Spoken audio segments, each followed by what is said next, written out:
Hey, good morning, everybody. It's IT Live, brought to you by Academy Sports and Outdoors. I'm Tex Homer. That is Ian Boyd.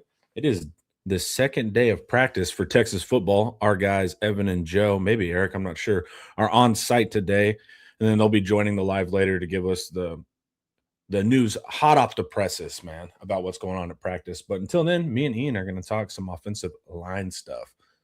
You can always get those notes on Inside Texas. 50% off, new members only. We'd love to see you over there. Click the link below in the description. All right, Ian. Sark had a presser, and he made some comments that were illuminating, particularly about Brandon Baker. What were we able to glean from such comments? Should we read them verbatim? No, I would like to paraphrase and potentially get them wrong, put words in his mouth, all this kind of stuff. Just kind of freestyle it, dude. Let's do that. What do you have here? Okay, here we go. I just think when you look at Brandon's measurables and you look at his future in the game, he's kind of got a guard build. And quite frankly, that was one of the hopes we had for him last year, said Sark of the young players move to guard the spring. Go on and do the next part. But obviously, Andre Kojo got injured in training camp, and he, Baker, ended up winning the job at right tackle. We got to play the best players we have available. But I think solidifying ourselves from the inside on that right side of the line with him and Melvin Siani at right tackle is beneficial for us long term. So in there, sorry, I'm just parched. In there, I think you have a sort of admission of here's what went wrong last year. Sark is basically telling us that they had a potential top five on the line that would have been Gooseby, Hudson, Campbell, Baker, Kojo.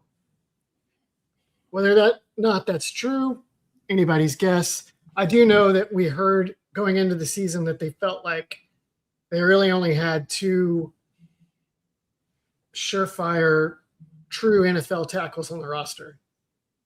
And those two guys were Trevor Gooseby and Nick Brooks. Not even Baker or Kojo, right? So it seems like they had this intention that the best of Baker and Kojo plays at tackle. And then I think the loser would have gone to left guard. Whether that was Kojo or Baker, unclear. I don't know if they even were that far, Yeah. But I think that was the plan, and that's what they were kind of hoping for. I think Nick Brooks to left guard and Connor Stroh to left guard were like the closest they could get to that, where they still have like a big theoretical tackle at that position. And when those were proven to be non-starters, then finally they were like, okay, fine, we'll play Connor Robertson and we'll move our guard, Cole Hudson, to play guard, and we'll actually use guards at all the guard positions. So he's suggesting, like, I don't know if Baker is, it seems like they've had him evaluated as not really a tackle for a little while now. Why? Not out of high school, but in the last year or two. I was going to say, do you see that?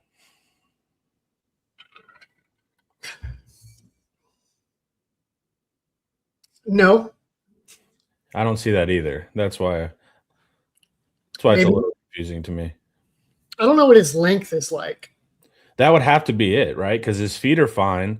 Yeah. He's slimmer like a tackle. Yeah. He's not known for his like mauling or strength ability, which is normally kind of your guard trait. So to me, that's where I don't really get it. The traits to me don't stick out as a guard or an NFL guard. I'm seeing 83-inch wingspan. So that would be approximate of six? That's a 6'11" wingspan. So I don't know. He seems like a tackle to me too. Yeah. So you think Sark is BSing this? No, I don't. I don't. I think that's he's probably telling the truth on it. I just don't get it. Yeah. He's also not like super strong yet. So then he has another quote on here where people are like, well, Baker's not that big. And Yeah. Sark was basically, we can just paraphrase this. Sark was basically like, I want guys, when they carry a lot of weight, I want it to be natural. Meaning I don't want to just stuff them with peanut butter sandwiches until they get to a predetermined weight. I want them to carry it more naturally.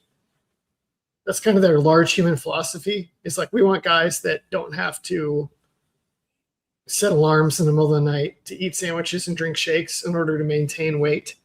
We want guys that are just naturally big. And so that way we feel like it doesn't work against their movement ability, their natural movement ability. And then he praised Baker's natural movement ability and body control in the quote. That ended up being quite a lot. Maybe I shouldn't have paraphrased, but I don't know. So I think I had a friend who would wake up, still does, wakes up in like middle of the night to eat like 2 ham sandwiches. Let's be frank. This is normal behavior for white guys trying to get big enough to play football. Yeah.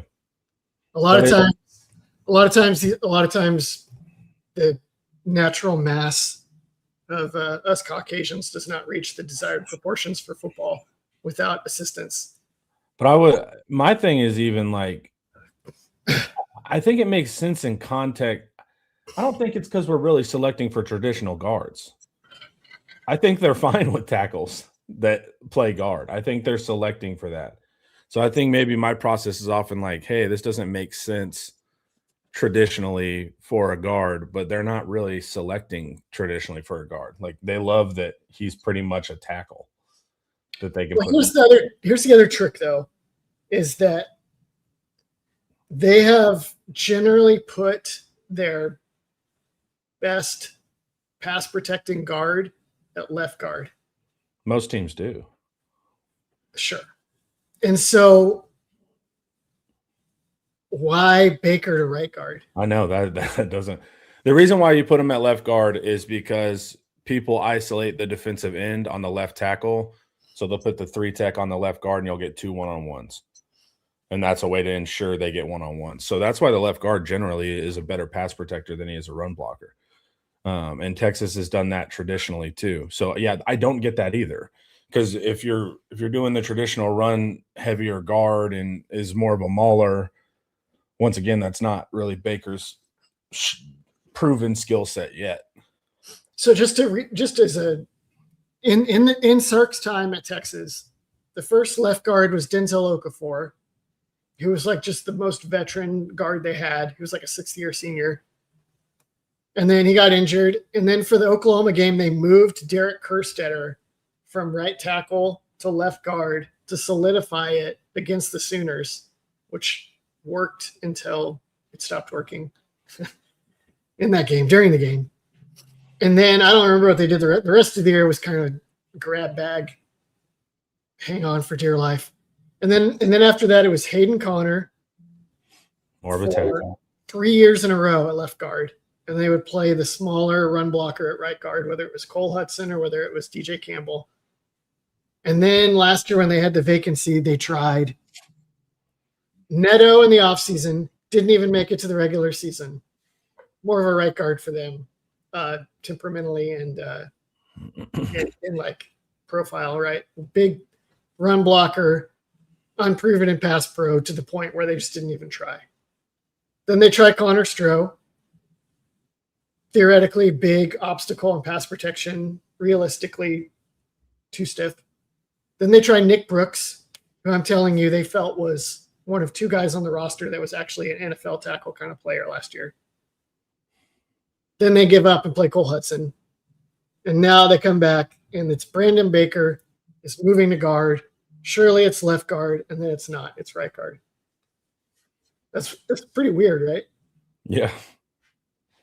Yeah, they just don't seem to have the clear picture of these positions a little bit. And when they do, you think you get a beat on it, and then it changes a little bit. We got Joe in the background walking around the stadium. Joe, whenever you get set, I don't want you to walk away from Wi-Fi if you got it. But give me a thumbs up. Are you good now, Joe? All right, let's bring Joe in. We will continue to talk offensive line, but let's get our practice report. Let's see how Joe's set. As long as you got AirPods working and AT&T at its best, I'm ready to roll. But we're headed to our little station on campus to get some writing done. Me, Evan, RT, we're there. Will Gallagher had some pictures, about to post some videos to our Twitter account.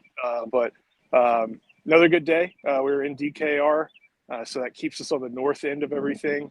I took a good look at the offense, and guys like Arch Manning, Emmett Mosley, and Ryan Wingo showed up for like a minute to do stretches, but they didn't really participate in any of the individual drills. So that means, and I think we've touched on this plenty, like a lot of these offensive guys are getting great opportunities, including at quarterback. They're getting the chance to, KJ Lacey and MJ Morris and Diabell are getting the chances to throw to, Cam Coleman and some of the other guys, and maybe some guys who are a little bit further down the depth chart at wide receiver are getting the chance to, gain more reps.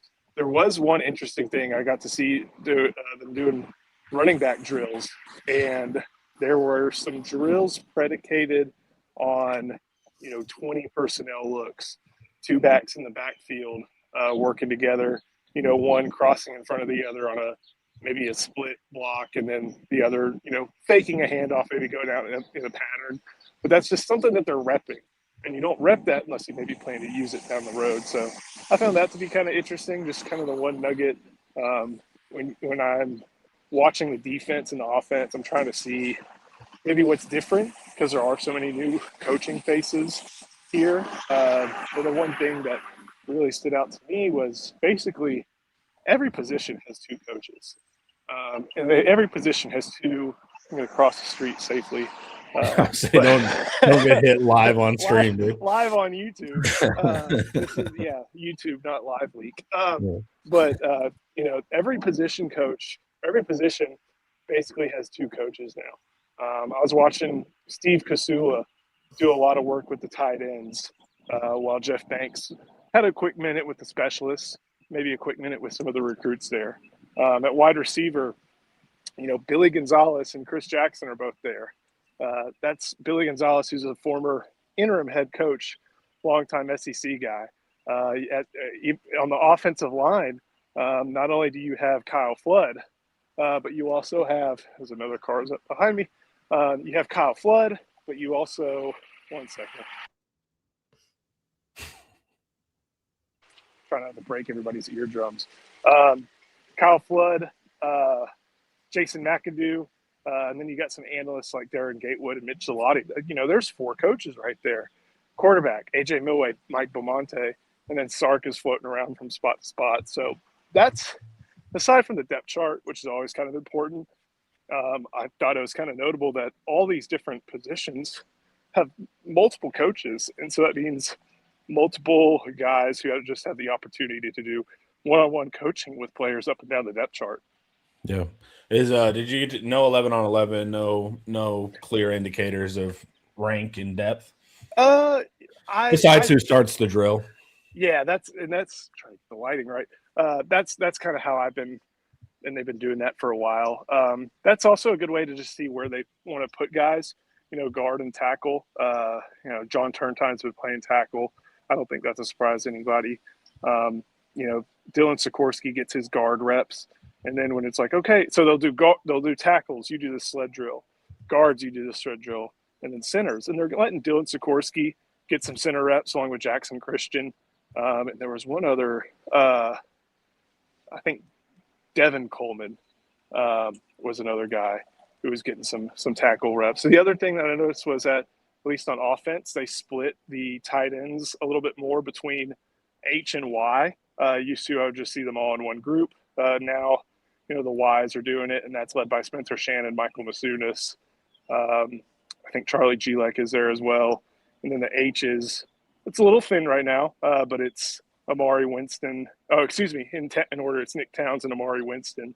And then I think a walk-on and Bryce Chambers. The other spot that's a little thin right now, just because Emmett Mosley, Ryan Wingo, like both are kind of limited in what they do.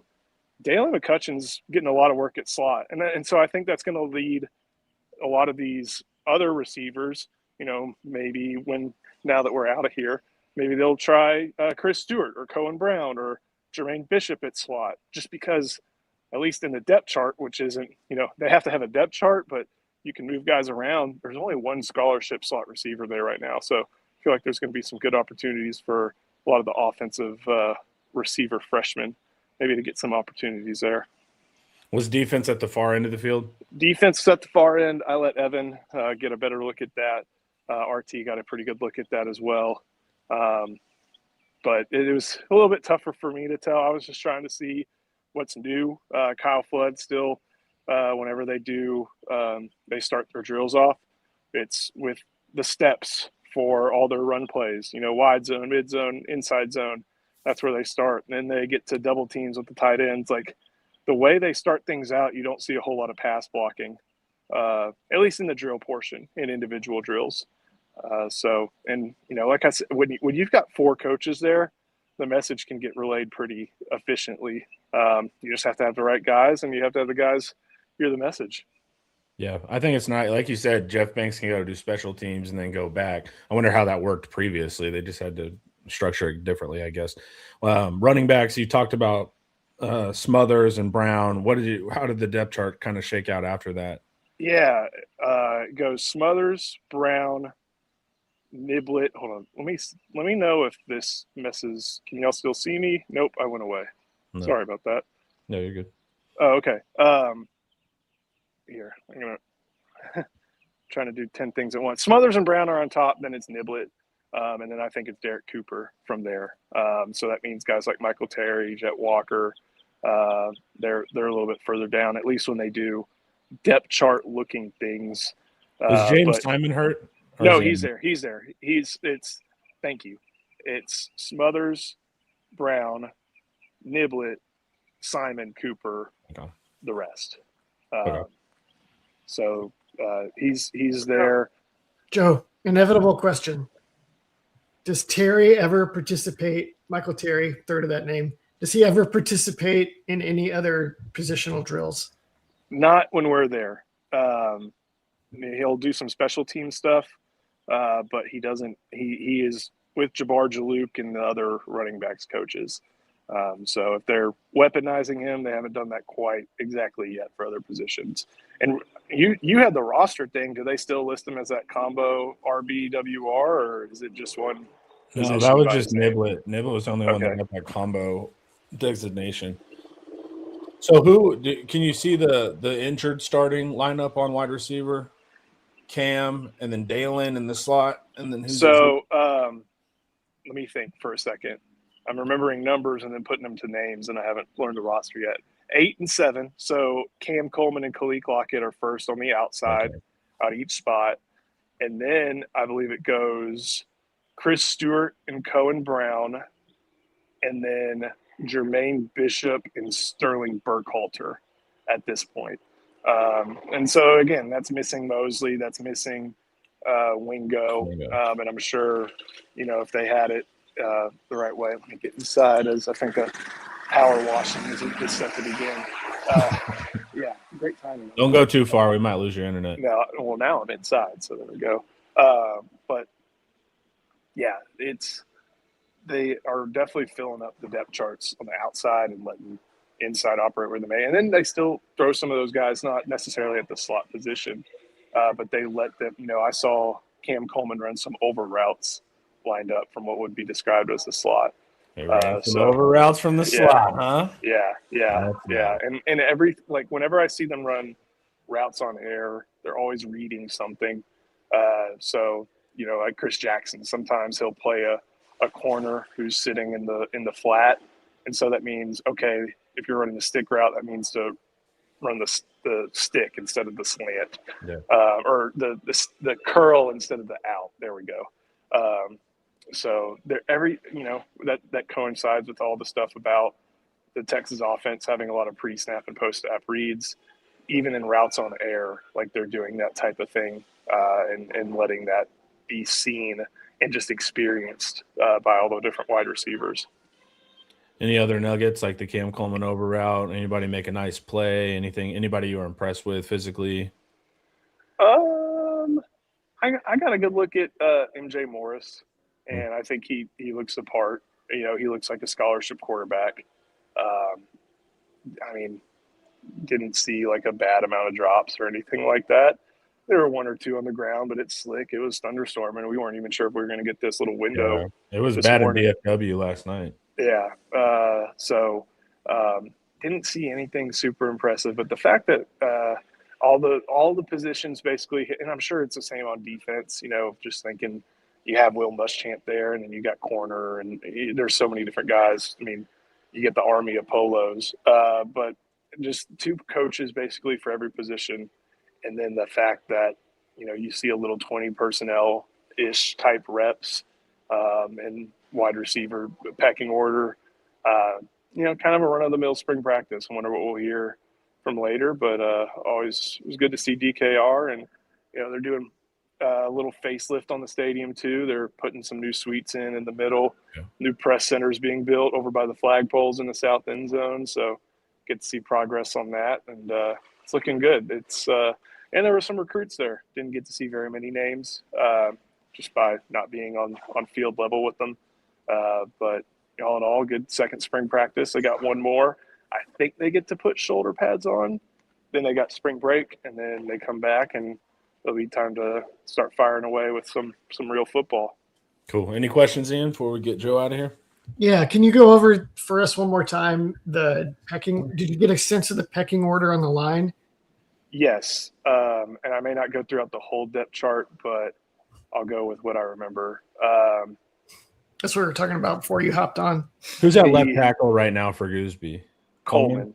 And that's Devin. I think it's Jordan, but I'm not sure. It is a credit to the Colemans that I have to differentiate them in year 2 on campus, because I didn't think I would have to differentiate them that early. But it is 50. Oh, man. So Jordan at left. Is it Jaden at left guard right now? Yeah. Okay. I'll go left to right. That's a better way of doing it. Jordan Coleman, Jaden Chapman, Connor Robertson, Brandon Baker, Melvin Siani. Okay. And then the second left tackle, I don't remember. Well, come to Inside Texas, because I have it all in voice notes and about to listen to that. Okay, you actually have to write it down now. Write that all down. Cool. Is Evan going to be able to come on later? Should be. They have, what time we got now? 9:56. Players are supposed to be available to the media. So usually they bring in some new guys, some fresh faces.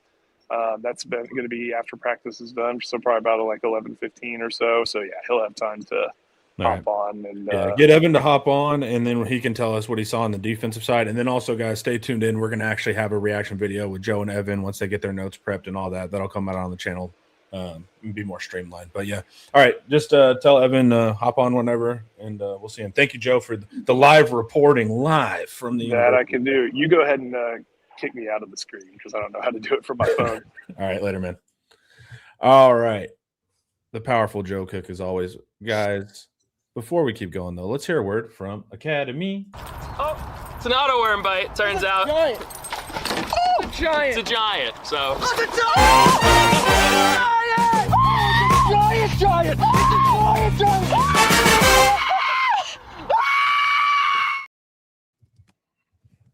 That's a good day of fishing. Those guys are really excited. All right, let's continue our offensive line conversation. We heard that. So we talked the kind of they want Baker at guard, and then we're like, okay, and then we're like, well, they want Baker at right guard, and it's like double confusion there. But let's continue on. What was the next big thing in note to you? Well, Baker at guard is I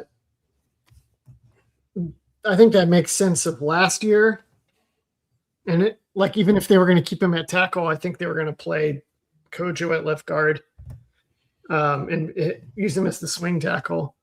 And then it makes sense of why they were so hell-bent on adding another tackle on the portal. Yeah. Which is that they like Baker for guard, and they may or may not even think he's that great of a tackle. We thought he was fine. Yeah. Maybe they were like, the only reason that Baker's not getting attacked more at tackle is because we have this bleeding, gaping hole in our body. and the other team is just sticking their finger in it. And so they're too busy doing that to pick on us anywhere else. So all that makes sense. Baker at right guard makes a little less sense, but that leaves us with 4 out of 5 positions set, right? If Sark is to be taken at his word that it's like, we're going to put Baker on the right side with Siani, and now the right side that's locked in. Robertson at center appears to be locked in, right? They're not really, they seem to be preparing for potential injury and or graduation more so than they are getting him out of there, right? And then left tackle obviously is Trevor Gooseby. So then you need your starting left guard. Who plays if Robertson gets injured? Who plays if one of the tackles is injured, and who plays if one of the guards is injured? And Lawrence Seymour is the projection for left guard when he gets here. So you have your 5. I mean, you can name them as long as everything goes according to plan already, which is nice, right? Are we sure that Seymour will be the starting left guard, even if he's eligible? Yes, I'm sure. Why? Because I think he's good enough to be a starting left guard. Unless somebody really pops, I think he can play the position well. Yeah, but what if somebody else is good enough to play? Well, that's with every position ever. But I'm saying it's that to me today, he's your left guard. If someone rises, then wonderful. It's not a Gooseby situation where you're like, no one will catch him, but I feel confident he's the left guard. I don't know. I think it's almost better. I think this argument is good. I think that's giving more health that you're like, well, it could be this guy, it could be that guy. Like, to me, that's a good situation to be in if you have a couple names that you feel comfortable with. It's not obvious to me that Chapman and Kojo can't be really good left guards this year. Yeah. We haven't really seen much of Chapman. We'll find out in the spring game, hopefully, what he's like. It's going to be hard to not put him up against good defensive tackles, right? There's just too many of them on the roster to hide him. Kojo doesn't even play, won't even play in the spring game, right? He probably won't be cleared for that. Yeah, I don't know. He's still, coming off a knee. Sikorsky, too. Sikorsky's a guy that before they got Seymour, I thought Sikorsky might just win the left guard spot. I think he's got a year. I think that's what they want, is to give him a year. But, yeah. And then there's Coleman, too. But it seems like Coleman is – I think if they wanted him at guard, they would put him at guard now. I think they're more grooming him to be a future tackle. I think he'll be your swing. I know Baker can do it, but the whole point is if Coleman gets all those reps at left tackle and does well, then you don't need to move 2 positions if a tackle goes down. You can just bring a guy in versus move Baker, and then you have to replace 2 positions. So hopefully Coleman can show so you don't have to deal with that problem. So an injury doesn't create 2 injuries. I really doubt it. I would be surprised if the solution to a tackle getting injured wasn't bumping out Baker and then playing the next guard. Maybe. Although it would depend on one of these other Seymour being eligible, and then one of these guys actually being good enough that they could have maybe pushed him or whatever. Yeah, but that's why I'd rather him just be good at tackle. And so you don't have to solve 2 problems when you can just solve 1. Yeah, but that's just not how they ever do things. That's true. You got to go against your intuitive nature sometimes on the offensive line at Texas. They just prefer playing. They just prefer trying to get through a season playing only 5, 6, 7 in an absolute pinch, guys. Betronic asks, do all these new coaches who aren't bringing their systems with them like Boom have to do a pre-spring crash course with Sark to be fluent enough to teach the system to the players? Yeah. Not with Sark. Sark does not need to be fluent in Muschamp defense because he's not teaching anybody anything on defense. No, that's not what he's saying. He's saying all the other coaches that have added, do they have to learn their coordinator's system to teach to the players. Well, the Boom example's throwing me off. He's saying Boom is bringing his own system, is what he's saying.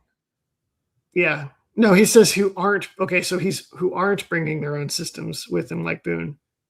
So then, yes. So like if you're a new receivers coach, a new running backs coach, then you have to do a deal with Sark where he tells you exactly what is expected of you, which techniques he wants, to the extent that he has preferences on techniques.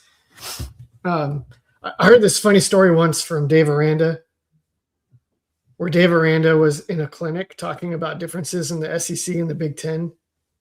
And he was like, in the Big Ten, he would do like a position meeting room with his linebackers and be like, go over a couple different ways to like fit or scheme a play. And he would go around the linebacker room and ask his players, and they would all have different opinions on different schemes and techniques that they liked and the pros and cons. Right. And then he got to LSU, and he goes to LSU and he's in his coach's room teaching them his system, not his players, his coaches, his assistant coaches that he's inherited. And he goes through and he's like, all right, now then there's this, and then there's this. And what do y'all think? And he was like, and it was all just blank stares across the room. And then finally somebody was like, can you just tell us what you want us to tell the players, and we'll just do that. Yeah. So that's like normal, where you teach your guys. That was an SEC thing where assistant coaches used to be, I don't think this is true anymore. It used to be assistant coaches would be hired for their ability to develop relationships with players and recruit them and get them onto campus. Yeah. Not for their supreme ball knowing. And that's why it was so incestuous too. Like, you might be coaching at Florida and then LSU the next year. You just need to tell me what to do. Because those coaches also just float around from scheme to scheme. Ryan Nelson says that's why the LSU staff got fired eventually. Well, they built the greatest college football team I've ever seen with my eyes first.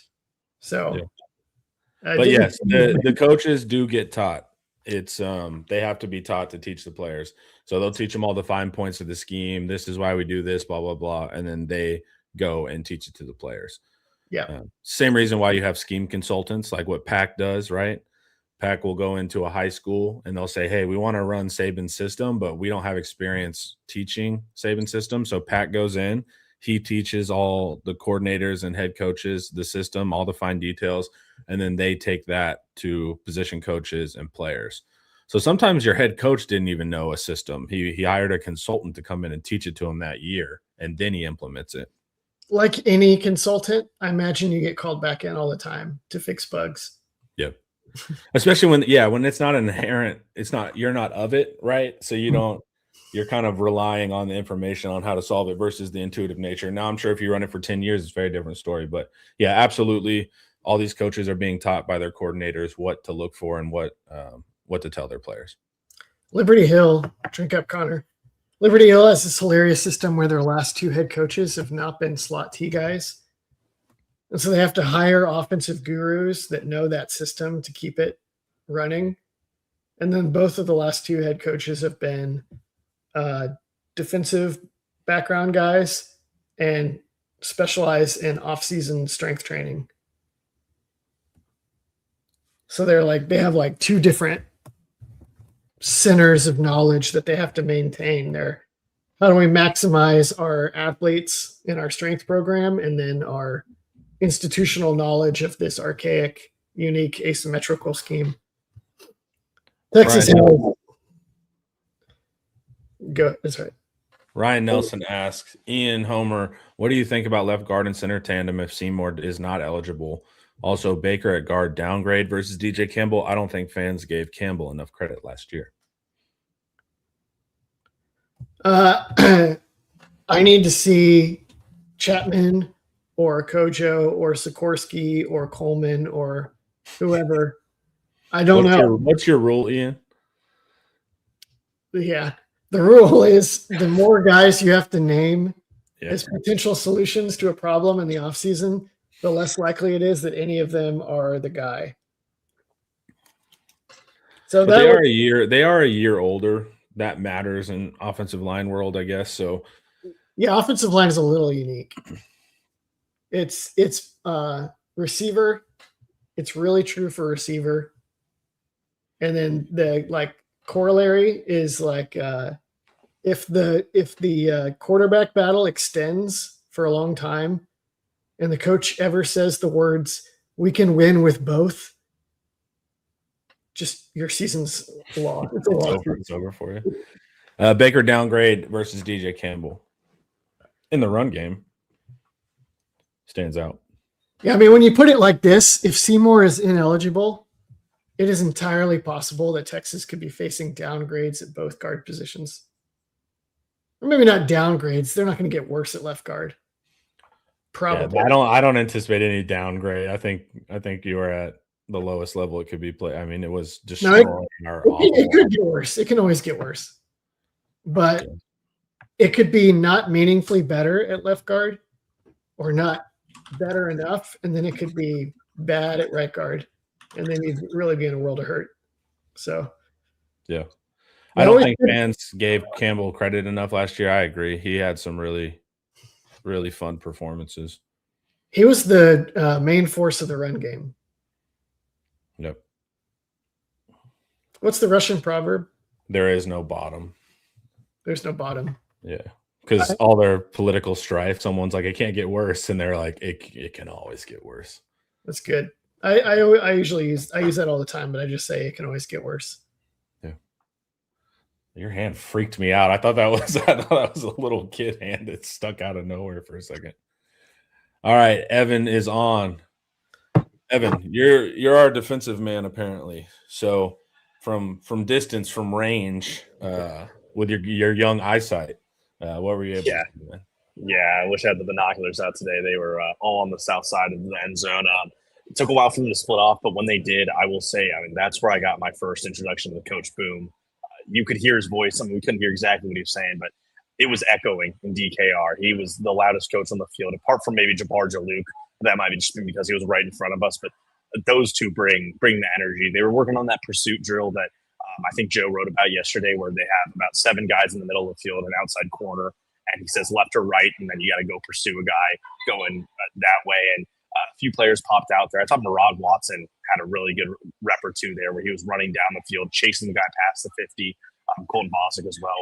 Zion Williams, not quite the best conditioned on the team. I think Gerard looked better when the nose tackles were chasing runners down. But yeah, Muschamp was really getting on them about getting to your spot earlier, not jogging to get into the rep, like actually getting a bunch of these out and getting a ton of playing time there, because it seemed like a few of the players were still kind of getting used to the, hey, we're back at practice, we're back at DKR, we're actually doing the thing here. And so I think that's what he was mainly focused on. Like, hey, let's make sure we're actually doing our reps right. Let's make sure their energy is up. Let's make sure the intensity is up for the players. And that was the early thing that stuck out to me, was he was there being really loud as kind of the head of the defense. And then he eventually broke off, and he was mainly working with the cornerbacks for most of the rest of the practice. What did you see? Did you get any more? Were you able to shake out more of the nickel corner battle world? So it seems like the cornerbacks aren't really breaking out into nickel versus outside. It seems like it's just kind of a group of corners right now. A clear pecking order is Black and Phillips on the first line, Masco and Littleton the second one, and then you've got Roberson and Mack on the third. But they're not really going slot versus outside. It's just a lot of working together. A heavy emphasis was on the defensive back, interception drills, going up and getting a ball back at the end zone, going and tiptoeing on the sideline. I think Phillips had one really nice toe tap of the ball. He probably shouldn't have gotten to it, and kind of got his arms out there and got 1 foot in, which was nice. A lot of emphasis on staying close to the wide receiver. In those drills, you have them shadowing right next to a guy, full contact on him, and then kind of moving your body so you can secure a catch right here. So they were working a lot on interceptions, which that's where you're hoping to see. You want this team to create more turnovers, but it didn't feel like they were working nickel versus outside. It just felt like even a guy like Wardell Mack was just in that group. And so you're 8 deep there, because you also have Samari Matthews and Hayward Howard, who Howard looked to be a little more energetic than maybe last week when he was getting chewed out by Muschamp. But you had those players. Yeah, that sucks. Like one of the 3 clips that come out is just you. Yeah, right. You're like, oh man. It's like, oh, they don't get a ton of practice window availability, but when they did, you were messing up. But no, I mean, that was a little unfair to him. Yeah. But yeah, I mean that's a clear pecking order. They have 6 guys they clearly like, and I think they're just trying to find who's the best 2 on the outside, and then who is going to be our best on the inside there. I think that also comes with the safety and linebacker rooms are just so thin right now. I mean, the second line has Zeke Umeazulu in the safeties, which is like, hey, I mean, Zeke is actually a pretty good athlete, but clearly he's not going to be a big player on this team. Williams and McDonald definitely set the standard there. And then you had JJR as the clear number 3 guy. He's also on the first team special teams. And with Banks, a lot of those guys are starters on that special teams unit. So I think they like JJR. Cunningham was with the third group of safeties, but I actually thought he looked really good. In that pursuit drill, he looked really, really fast. He finally has that DB body. Like, he actually looks like a safety, but he's also 6'2", which is nice. I like that switch and that development there for him, and he looked good on the back pedal and brake drill that they always do. So that room is going to look pretty thin until Zealous Hicks is limited. Obviously, Jonah Williams is playing baseball, sort of, and Xavier Filsaime is recovering from an injury. So that's how it's going to be. I expect that when they start doing that slot nickel kind of conversion, that they'll also talk with Filsaime and JJR about playing that position a little bit. But for now, it's really just, here are the corners, here's the safeties, here's the linebackers, here's the D line. We're going to split it up pretty simply right now. That's interesting that they have Cunningham running with the safeties, which I like. Because when he did that he got in the game against San Jose State last year, and I was in the stands, so I could see how he looked running around on the back end, and it was like, that guy does not need to move. But he's actually listed as a backer on the roster. Yeah, he is. So that's he's also 205, right? Or no, he's in the 190s. Yeah, 192. Yeah, that's not a linebacker. He's probably not a linebacker. It's probably just a misprint. He's built like a safety for sure. I think that is the spot he'll stay, and that's also another big nickel candidate right there. Linebacker room, yeah, it's thin. I mean, Biles and Cryer were the primary guys. That was a part that was a little harder for me to see, but Brad Spence was an edge in this room, and like the edge group just looks so much better filled out than the linebackers because you've got Spence there. But Atkinson, of course, was there. Rocky Cummings, man, he just keeps. The more I get my eyes on him, he's a don't sleep player, dude. Everyone's really is. Yeah, it's like, I mean, that was a guy that quietly flipped over. I believe he was a Cal commit. Correct me if I'm wrong, but just quietly rose up the Rivals rankings and comes here, and he's every bit of that 6'4". He's the tallest guy in that room, and he moves pretty well. His feet look good on those drills where they're doing the blocking exchange, where you're grasping onto a pad, I guess would be the word there, and then you're throwing it off and going to a ball. He looked like the best one out of at least the younger player group. Biles, clearly the best athlete of that unit. He looks great. He's going to be a star. Edge rushers, like I said, Spence was in there. Simmons, you can see that leadership coming out. He's doing a lot of talking over in that group. Again, pretty far away from me, so hard to see exactly what he's doing, but those players are all really good athletes, and like Richard Wesley is giant. He does not look like a 17-year-old, which he's coming to campus as. And D-line, honestly, probably the spot I got the least amount of eyes on, because they are really just tucked in a corner, those big dudes. But they all look big, and I think Watson being the best of them in the pursuit drill is a nice thing to hear, because that's kind of quietly, I guess, been put to maybe not to the side, but you're talking about January and Kanu and Griffard as the real starters. But Watson played a lot of football last year, and he's going to do that again. Also, it's good for him if he's maintaining his quickness, because he's listed at 330 now. So if that's true, and he's still moving well. 333. If that's accurate and he's moving that well, that's a good sign. Yeah, I think him and Vosick are guys that they're still staying big. Same with Zena, but it seems like they're not losing any athleticism, which is nice, because I think they want those guys to actually be on the field a lot and run stuff. Put on your baseball hat. What's going on with Jonah Williams? Why is he not playing right now in baseball? His coach announced the actual reason, or is he being vague? No, it's just that he's had a hamstring problem his entire time on campus, and then he had a shoulder problem get up late in the baseball or the football season. So he comes in once again a little bit hurt to baseball this time, and so they played him a good bit after about a week's rest, and then he dove for a foul ball on Friday. It was in the foul territory, and he kind of came up gingerly, didn't look great, was taken out pretty soon after that, and then didn't play the next 3 games. I think it's just let's make sure he's not hurt. Schloss usually is pretty good about if a guy is hurt, he will tell us, and we'll ask him on Thursday when we see him. But I don't think it's a problem. I think he's just hey, this dude's been hurt this whole time. We have the talent behind him to get away with him not playing every single game. So he should be fine. But it is, I mean, it's fair to be concerned that he's just never healthy. And like even the baseball team is kind of getting a little annoyed with it. This guy should have been playing every day. And he's only started less than half of the games at this point. So I think he'll play this weekend. If he's not, then that's where my alarm bells will ring a little bit. But yeah, it's just unfortunate that the safety rooms either injured or playing a different sport. Yeah. It's not great. It's not ideal for it's both sports are getting mad at each other at this point. Yeah, right. Any other final thoughts? And how was Gideon looking out there, man? The return of Gideon, anything from there? Or any other things you think we missed? We did not ask you.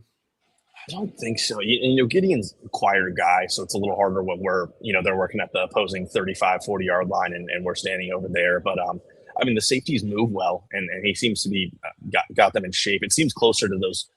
You can tell it's a Gideon practice because of the drills they're doing. It's a lot of togetherness with those guys. I think he puts a big emphasis on, like, you're in a rotation, but you have a partner here. And so Williams and McDonald are always together. You're always seeing Zeke and JJR together. So, I mean, that's a nice thing to see, but nothing super standing out with him. Were you seeing a lot was it all pass they were working, all coverage stuff, or were you seeing any run drills? Yeah, outside of the pursuit, it was pretty much safeties and corners were playing coverage. They always do their little chain turnover, like punch out drill at the start of practice, but I mean, that's just one of their regular things they go through. But and completely separated, the corners weren't working in tandem with the safety. No. Okay. I mean, they're not too far away, but cornerbacks are doing their interception drills. Safeties are doing a lot of backpedaling, a lot of carrying routes, like going downfield. Teray Davis, that's a name, and Yaheem Riley. Davis looks the part. He looks like a college football safety, and Riley's a little skinny, but he can fly. I mean, he was another guy who ran really well in that pursuit drill, and really he was on the way other side of the field and chased down the guy before he got to the 50, which is pretty impressive. Cool. And any final questions for our man Avon? Beef. You happen to notice Luke Dunham get any work anywhere? Our hometown hero walk on. He's in that group of quarterbacks. I don't think he got a ton of throws. I was mostly I don't know if Joe brought it up, but Dia did not have his best day. So I was mostly looking at that. He had a few overthrows. So I was mostly looking at the defense, and then whenever Cam Coleman or Jermaine Bishop got around, I was mostly looking at those two. How did KJ look?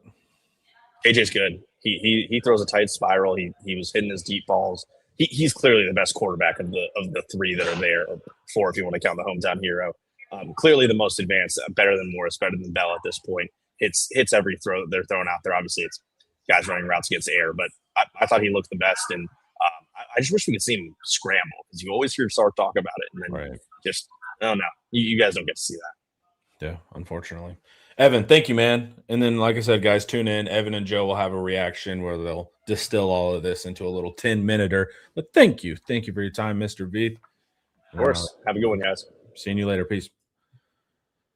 All right. Before we keep going, let's hear a word from David McClellan. Big financial decisions don't have to feel overwhelming. There's someone who can guide you every step of the way. David McClellan is a fiduciary financial advisor with Forum Financial, and he's working closely with his clients as a true financial life coach, guiding every aspect of your financial journey with expertise and care. If his name sounds familiar, that's because David was a swimmer at Texas and a member of several national championship teams. Today, he channels that same championship mindset into helping people win with their finances. David specializes in financial planning, and he's contributed numerous articles to Kiplinger on the topic of retirement tax bombs. And right now, David is offering viewers a free intro consultation to assess your financial situation. Do not miss this chance to get personalized guidance from a trusted expert. To schedule your free consult, email David at dmcclellan@forumfinancial.com, or you can call him directly at 312-933-8823.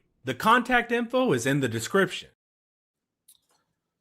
Homer Ian, thoughts on Joel Klatt calling Will Muschamp hire SEC nepotism? I did not see that. Did you see that, Ian? No. Doesn't Joel Klatt work for Fox Sports? Mm-hmm. Anybody notice that? I like Klatt. I think he's generally pretty fair, but I don't know the quote. They all have an angle when it comes to who has ESPN revenue licensing. Has anybody noticed? This is a shot in the dark, but has anybody noticed that ESPN has gotten real critical of UFC and how much they pay fighters since the UFC stopped being on ESPN this year? Well, that comes up. That's with the UFC. That's every 5 years, and then nothing happens. And then 5 years later, they're like, these guys aren't paid, and then nothing happens. And 5 years later, you're buying into the narrative. The point is, the point is UFC is this pops up. The point is that ESPN never criticized the UFC when they owned the licensing rights. 100%. And now that they don't, then they're like, oh, this UFC business isn't really so great. Sure, okay. Yeah, it wasn't a problem when you were making money. Same thing with, you'll see this with SEC guys will talk bad about other conferences, and the Fox Sports guys are always negging the SEC. And this one, my buddy Bill Connolly kicked this one off. Yeah, he did. That was a rare Connolly L, dude. I think it was a bold take. I think he has set the table for a lot of guys to make some really interesting anti-Muschamp takes. But I just don't think that I think they're all going to age like milk. So we'll just wait and see on that, right? Yeah, what's the argument that he hasn't DC'd in official capacity for however long? That's the core argument, right? Yeah, I think it's more likely that Muschamp will come in and update the Texas defense to a level that may be the envy of Georgia. And Georgia would be like, man, maybe we should have let Muschamp have more. I think that is more likely than Muschamp coming to Texas and flailing. My only hesitation is the same one I think you have, which is that he is so heavy on man coverage. And there was like a tweet that was going viral for a little bit by KXAN. I can't remember Whitaker, that guy. Maybe he doesn't. Maybe he would rather I not actually name him. But he had this tweet where he had Muschamp on film chewing out a freshman corner for failing to find the ball in man coverage on the sideline on a fade. Yeah.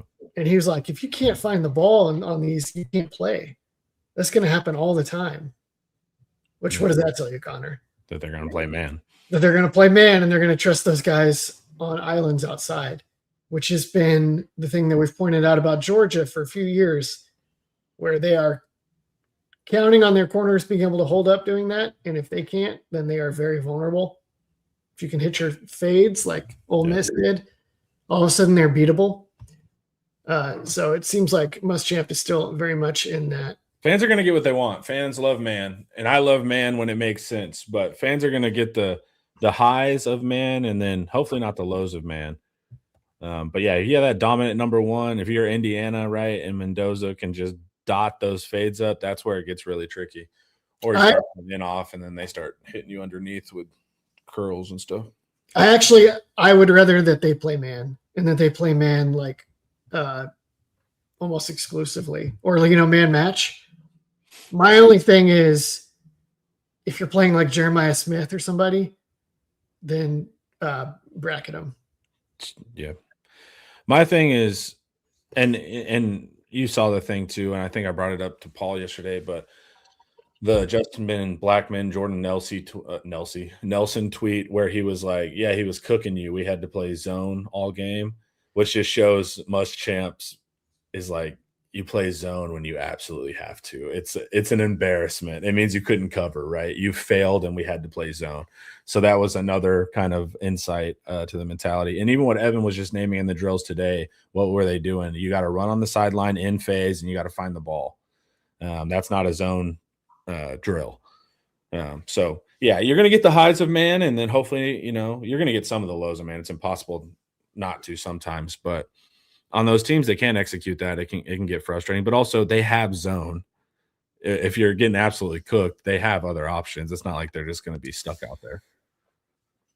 The other interesting thing that came up is that I think everybody is totally sleeping on KJ Lacey, 2027 starting quarterback. Yeah, I think that's why, and I've heard a lot of the fans. I love Dia, man, and I think Dia is awesome. But everything I've heard from KJ for 2 years is great. Like that, he's a real threat with his legs. He's accurate. He knows what's going on. They're like, well, he's little. It's like, yeah, but he's evolved as little. Like he's played his whole he's always been little. So it's like he knows how to play as a smaller quarterback. And he's little and mobile. Little and non-mobile is what we dealt with Quinn, and you saw it happen. But it's like he's little and mobile. Okay, fine.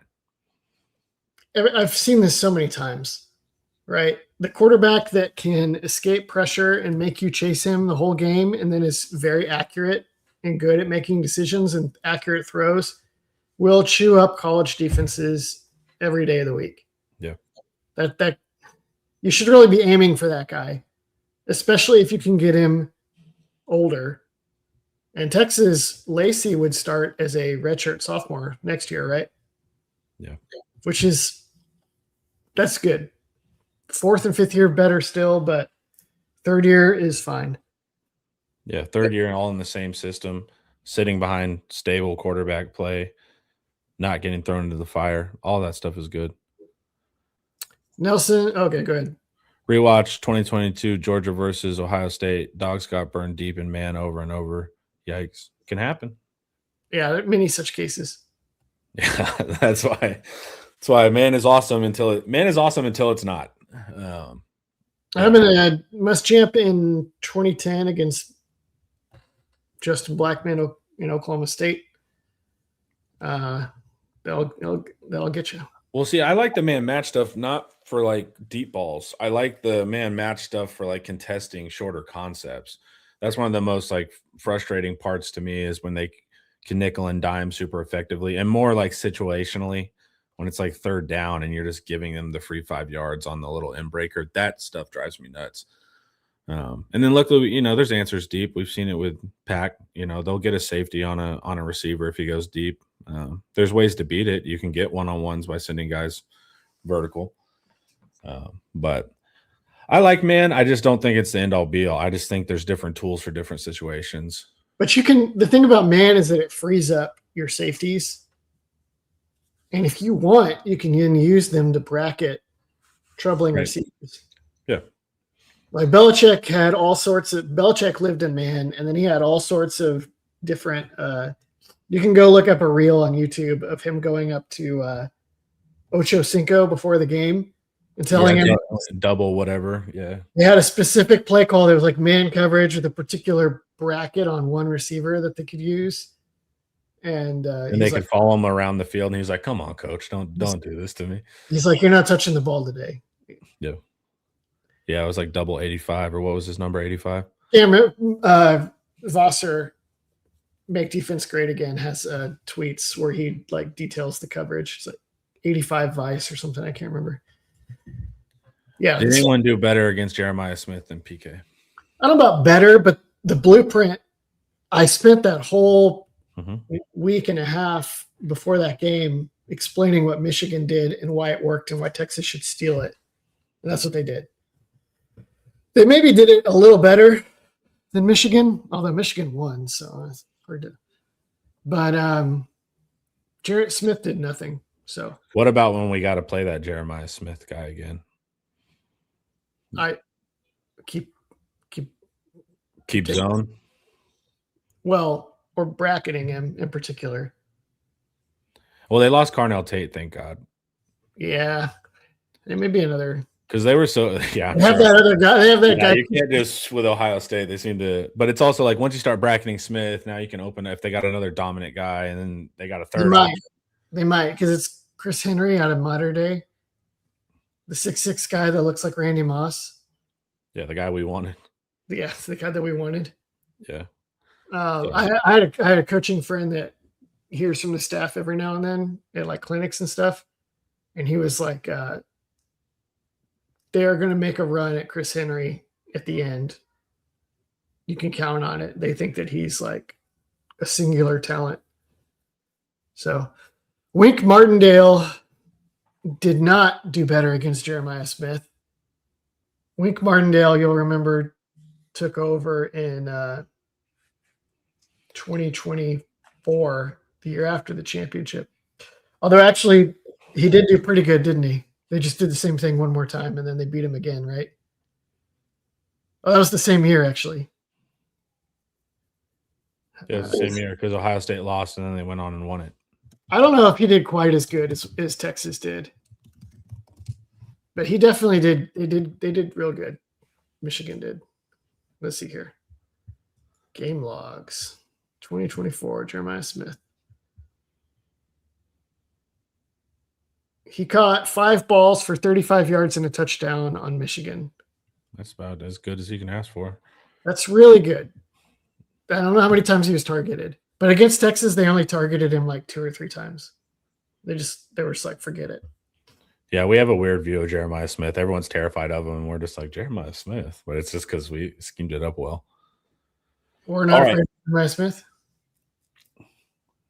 I'm afraid of Jeremiah Smith. I'm just saying that the average fan, it's how we have the outsized Georgia thing as a Texas fan too. It's just how you play them. Or remember like at Texas where like the team we'd play in the Big 12 and these teams' quarterbacks would like suck all year and then they'd play us and look like a Heisman candidate. We always just had like skewed views of people. I do remember that. Compared to the average fan. Any final thoughts, Ian, before we get up out of here? Last year, they still bracketed him, and you could watch Ohio State scheming their run game open by motioning Jeremiah Smith around because we would react so strongly to anything involving Smith. I tend to think that Will Muschamp will take him pretty seriously as well. Yeah, I think I'd advise them to do such. Guys, head over to Inside Texas. You can join for 50% off. Joe and Evan, RT are going to get all their notes up. You're going to be able to read all of that from the practice coverage. Everybody have a great day. Like I said, stay tuned in for some more good spring practice notes. And if I didn't say it already, this was brought to you by Academy Sports and Outdoors. Goodbye.